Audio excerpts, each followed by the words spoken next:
Assalamu alaikum students. Welcome to my YouTube channel. Today we will going to continue NLE past paper year 1999 subject mathematics. We were done with question number 4 and now we will continue from question number 5.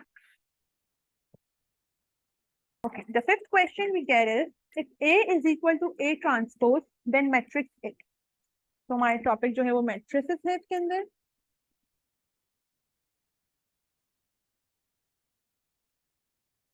Chapter is matrices. अच्छा, आपको कुछ चीजें मैं clarify कर दूं. Matrices क्या होता है? ये एक स्क्वायर ब्रैकेट के अंदर आपके एलिमेंट्स जो होते हैं वो रोज एंड कॉलम्स के इसमें अरेंज किए जाते हैं.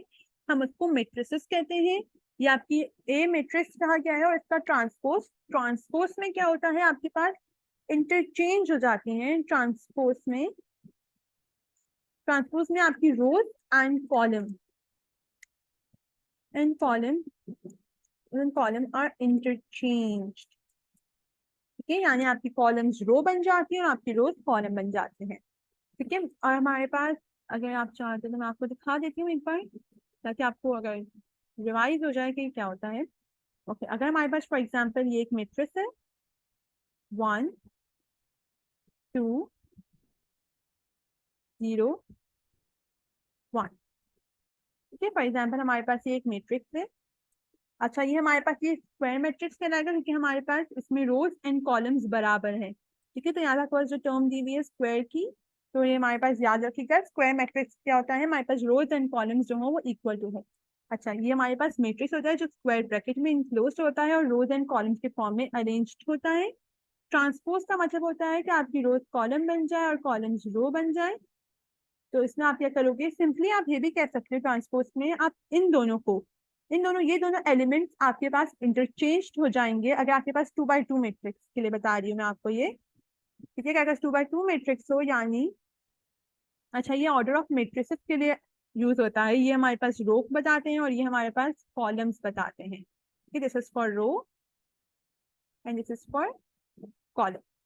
ठीक है, तो कीप इन माइंड कि आपके पास जब 2x2 मैट्रिक्स हो, ये ट्रिक 2x2 मैट्रिक्स के लिए ही है कि तो आप सिर्फ ट्रांसपोज निकालते वक्त इन दोनों एलिमेंट्स को सेकंड और थर्ड एलिमेंट को आप इंटरचेंज कर दें. तो आप ये दोनों एलिमेंट्स एज इट इज रखेंगे और सिंपली क्या कर देंगे? ऊपर 2 और नीचे 0, यानी सेकंड और थर्ड एलिमेंट्स आके इंटरचेंज हो गए. आगे बस ये बन गया transpose of matrix. For example ये मैट्रिक्स बी था तो ये इसका क्या हो गया?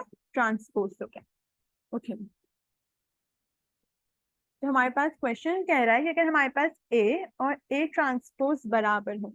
मैं आपको ये भी एक्सप्लेन कर देती हूँ कि ए और ए ट्रांसपोज बराबर हो तो ये क्या होते हैं. फॉर एग्जाम्पल मेरे पास दो मैट्रिक्स इस तरीके से बने हुए हों 1 2 2 3.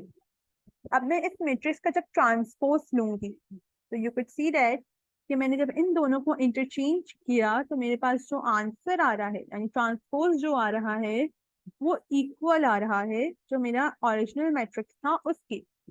इंटरचेंज करने के बाद वाला मैट्रिक्स और ये वाला मैट्रिक्स दोनों मेरे पास क्या आ रहे हैं? इक्वल आ रहे हैं. तो वी कुड से दैट कि जब ए हमारा बराबर है ट्रांसपोज के, ठीक है, इसमें बराबर ट्रांसपोज के, तो हमारे पास इस वाले पार्ट का जो मतलब है वो ये है. तो हमारे पास कहा जा रहा है कि मैट्रिक्स ए क्या है. तो मैट्रिक्स ए क्या होगा? अच्छा, सिमेट्रिक मैट्रिक्स में मेनली इसका आंसर सिमेट्रिक मैट्रिक्स ही है.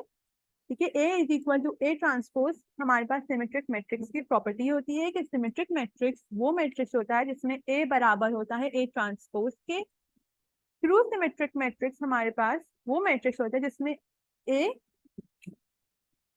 बराबर होता है ए ट्रांसपोज बराबर होता है ए नेगेटिव के. एंड अगर मैं किसी मैट्रिक्स का ट्रांसपोज लूं और इसी मैट्रिक्स का मैं नेगेटिव भी लूं तो मेरे पास ए ट्रांसपोज और नेगेटिव ऑफ ए जो होगा वो बराबर होगा. हम इसको इस तरीके से भी लिखते हैं कि ए जो मैट्रिक्स है वो बराबर है मेरे पास नेगेटिव ऑफ ब्रैकेट ये ट्रांसफॉर्म। तो अगर आपके पास इन दोनों में से, अगर आपके पास ये दोनों में से कोई भी एक नोटेशन, कोई भी एक इक्वेशन लिखी हुई आ जाए, तो आप याद रखिएगा ये स्क्यू सिमेट्रिक मैट्रिक्स की है। और स्क्वायर मैट्रिक्स में आपके पास रोज एंड कॉलम इक्वल होते हैं, यानी आपके पास रोज एंड कॉलम्स अगर आप देखें तो वो इक्वल होते हैं। ठीक है, okay. So question number 6 says the next term of the following sequence is, the sequence is 1.1 upon 7 minus 3.3 upon 7 and 9.9 upon 7. Okay, so first let's see the chapter from which this question is. It's sequence and series.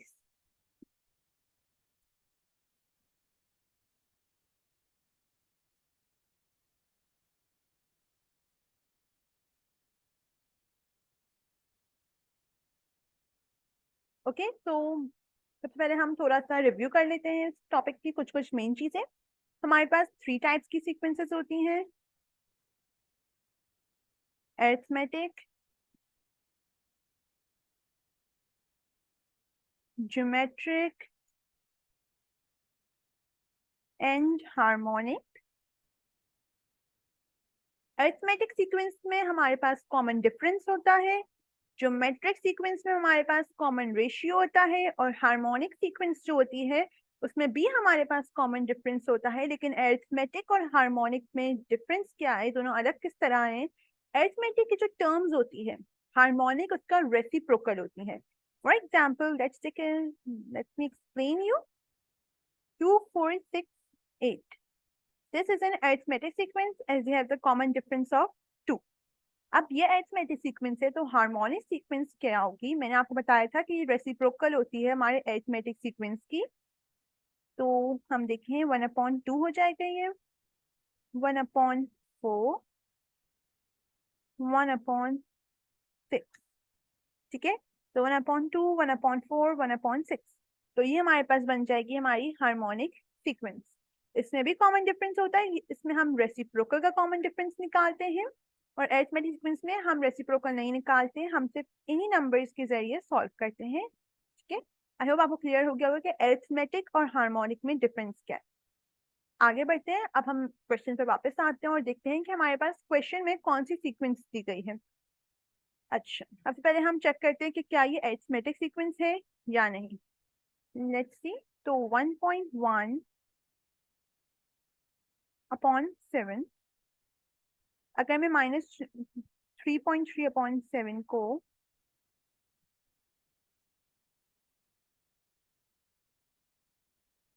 -3.3 upon 7 को minus करती हूँ 1.1 upon 7 से, तो मेरे पास क्या answer आएगा?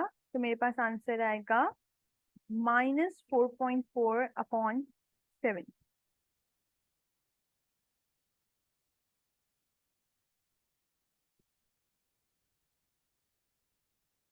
ठीक है, आंसर क्या है मेरे पास? -4.4 अपॉन 7।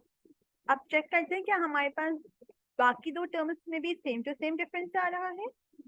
अब हमारे पास आता है 9.9 अपॉन 7।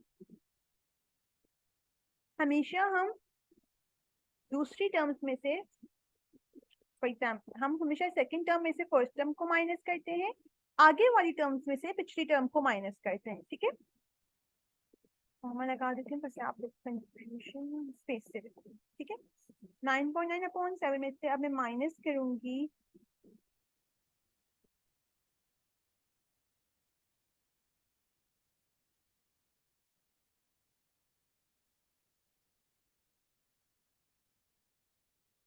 3.3 अपॉन 7। ठीक है, तो मेरे पास क्या आंसर आएगा? अब देखिए माइनस माइनस क्या हो जाता है हमारे पास?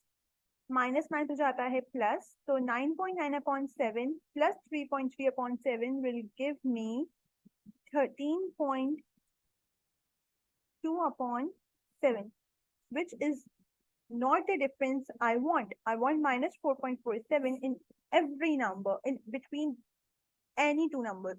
And as I'm not getting it, so that means it is not an arithmetic sequence. तो हमारा पहली टाइप तो नहीं है ये सीक्वेंस की। नाउ लेट्स चेक कि क्या ये हमारे पास ज्योमेट्रिक सीक्वेंस है या नहीं, कॉमन रेशियो भी आ रहा है या नहीं आ रहा। तो हम क्या करेंगे, 1.3.3 अपॉन माइनस 3.3.7 में से 3.7 को डिवाइड करेंगे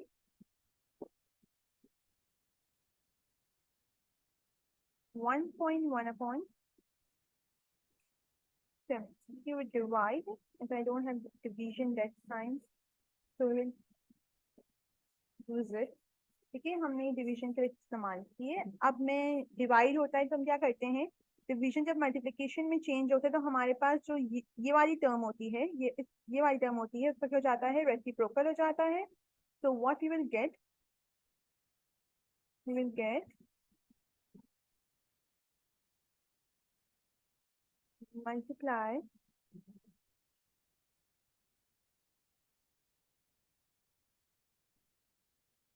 7/1.1 and the ratio we will have is minus 3.3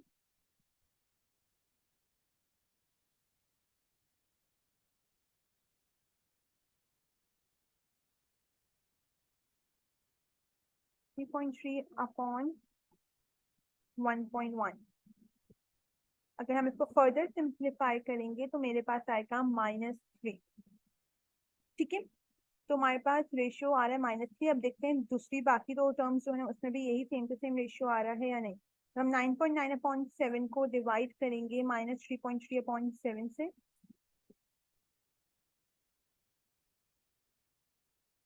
ठीक है, ये मल्टीप्लिकेशन में चेंज होगी तो क्या हो जाएगा, -7, sorry I haven't change number.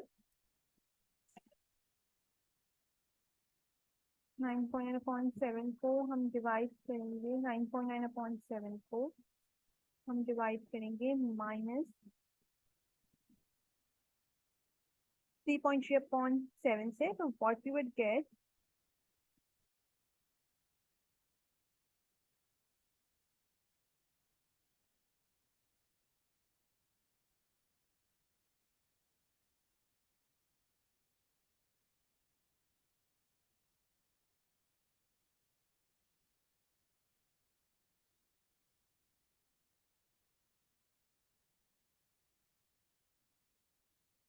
ठीक है। तो हमारे पास आंसर क्या आएगा, अगर हम इसको पूरी तरीके से सिंप्लीफाई करेंगे 7 से कट हो जाएगा, 9.9 और -3.3 बचेगा। उसको हम फर्दर सिंप्लीफाई करेंगे तो we would get the answer -3। That is we are getting the common ratio. अच्छा, हम इसको फर्दर सिंप्लीफाई हमने कैसे किया, 9.9 था और 3.3 था, तो हमने न्यूमरेटर और डिनोमिनेटर दोनों को 10 से मल्टीप्लाई किया। जब भी कोई नंबर, रिमेंबर इट, जब भी कोई नंबर न्यूमरेटर से मल्टीप्लाई होगा वो नंबर डिनोमिनेटर से भी मल्टीप्लाई होगा। ठीक है, एंड वी वुड गेट 99/33। जब हम इसको सिंप्लीफाई करेंगे तो वी वुड गेट -3। ठीक है, -3 आ गया, कॉमन रेशियो -3 है। यानी हमारे पास ये जो सीक्वेंस है वो ज्योमेट्रिक सीक्वेंस है। ज्योमेट्रिक सीक्वेंस की जो हमारे पास फॉर्म होती है वो क्या होती है, A comma A R comma A R square. ठीक, हमारे पास फिर हो जाएगा ये, नेक्स्ट क्या हो जाएगा, ए आर क्यूब। और इसकी जो nth टर्म होती है ये हो जाएगा ए आर क्यूब। और इसकी जो nth टर्म होती है हमारे पास वो होती है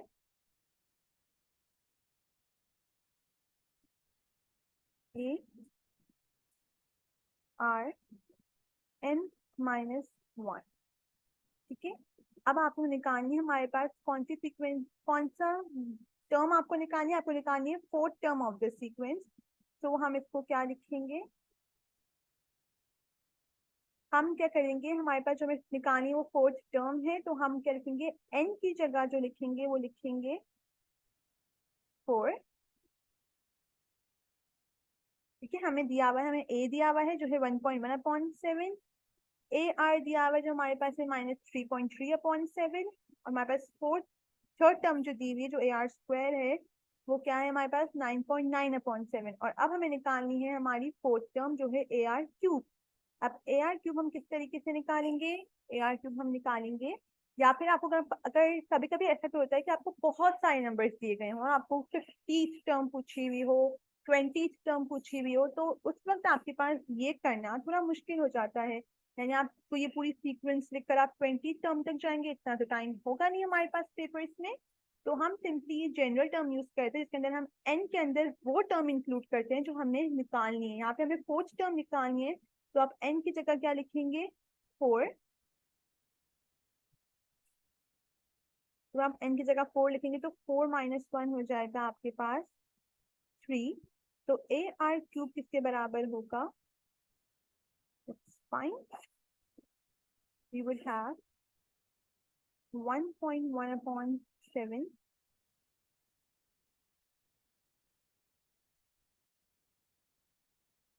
मल्टीप्लाई बाय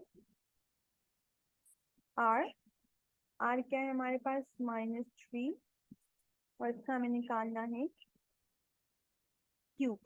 याद रखिएगा क्यूब अगर हमारे पास कभी भी कोई पावर जो होगी वो नेगेटिव होती है तो हमारी माइनस साइन जो होती है वो एज इट इज रहती है, वो चेंज नहीं होती है। तो हमारे पास ये हो जाएगा 1.1/7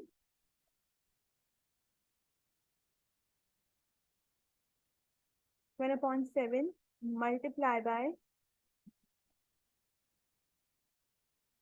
-27।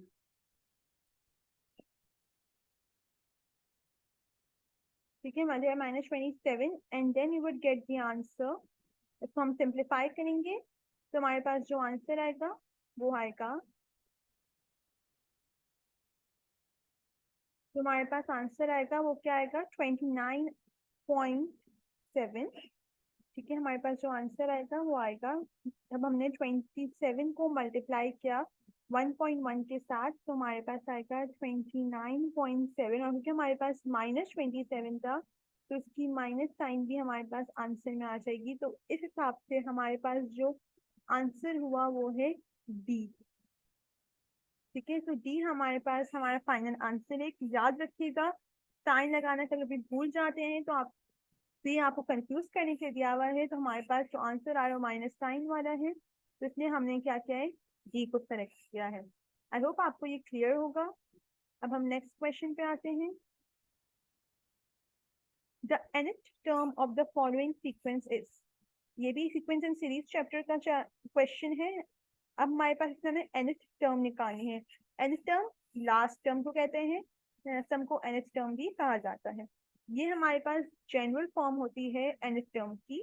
अब हमें निकालनी है कि ये जो सीक्वेंस है ये हमारे पास कौन सी किसकी जनरल फॉर्म क्या है। तो nth टर्म क्या है, यानी फॉर एग्जाम्पल हमारे पास जैसे कि अरिथमेटिक सीक्वेंस की जनरल फॉर्म क्या होती है? A+n-1d। ठीक है, और हमने जब ये ज्योमेट्रिक सीक्वेंस पीछे पढ़ी उसकी क्या होती है? AR⁻n-1। तो हमारे पास अब हमें निकालनी कि ये जो सीक्वेंस है उसकी nth टर्म क्या है। ना तो ये हमारे पास ज्योमेट्रिक है, ना तो ये हमारे पास सीक्वेंस है अरिथमेटिक है, ना ही हमारे पास हार्मोनिक है।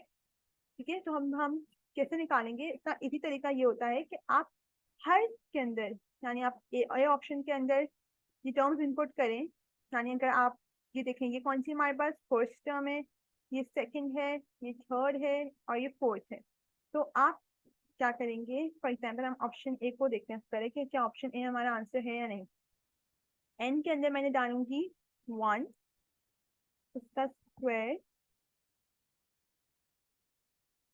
हम इसको माइनस करूंगी, हम क्योंकि फर्स्ट टर्म की बात कर रहे हैं तो इसलिए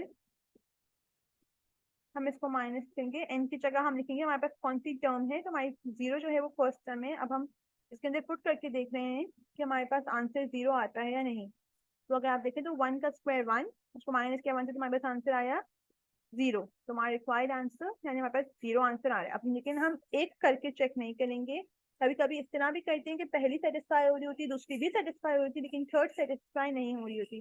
तो you have to check by inputting at least fourth term. यहाँ पे आपको फोर दी हुई तो आप फोर डालेंगे, अगर ज्यादा दी हो तो एटलीस्ट फोर को आप डाल के जरूर देखिएगा।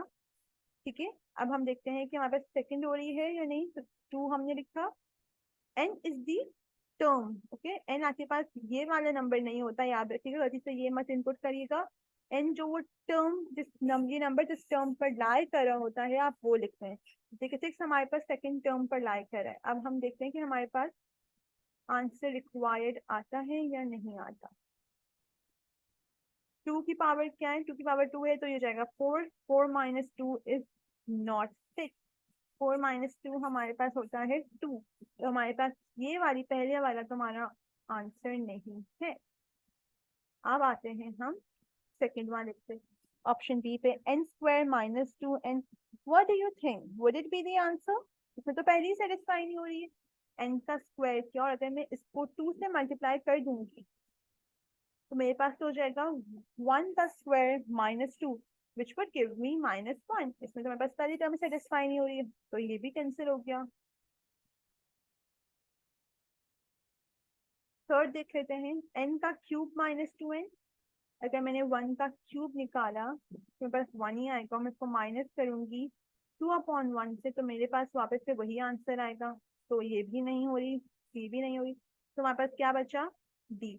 सो D will be our required answer. अगर मैं डालूं डी में तो मेरे पास 1 cube minus 1 would give me 0, 2 का क्यूब निकालूंगी तो मेरे पास क्या आएगा 8, 8 माइनस 2 विल गिव मी 6। इसी तरह अगर मैं डालूंगी 3 का cube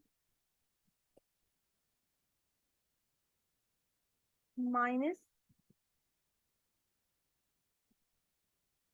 3, 27 minus 3 will give me 24. So we have the answer. वो तो नहीं है ना।